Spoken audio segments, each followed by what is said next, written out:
আসসালামু আলাইকুম রহমতুল্লাহ। তো আমাদের এই সিঙ্গেল বেডের যে ক্ষেতটা ছিল এটা আলহামদুলিল্লাহ আমরা মালচিং দিয়ে কমপ্লিট করে ফেলেছি।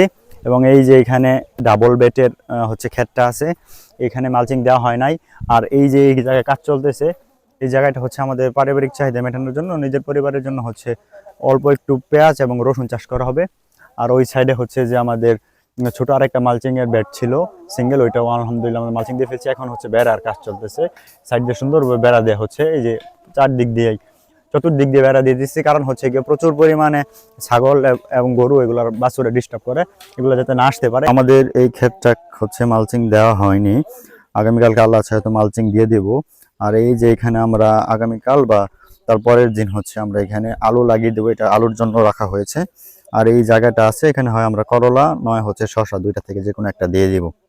এই যে এখানে আমাদের আকবর চাচা কাজ করতেছে, নেড়ে বেড়া দিতেছে। আকবর কাকাকে এই যে আমরা প্রতিনিয়ত বিগত ভিডিওতে দেখাই যে আমাদের আকবর কাকা, সে হচ্ছে এখানে বেড়ার কাজ করতেছে। আকবর কাকা কেমন লাগতেছে? ভালো।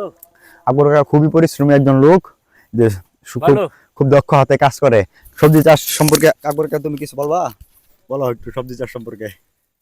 আমরা সবাই একসাথে হ্যাঁ। সবজি চাষ করব, বাজারের উন্নয়ন মান বাড়াবো। আকবর কাকারে এই নেক্সট নির্বাচনে ইনশাল্লাহ আমরা মেম্বার পদপ্রার্থী হিসেবে আমাদের এলাকা থেকে দেখতে চাই। ধন্যবাদ সকলকে।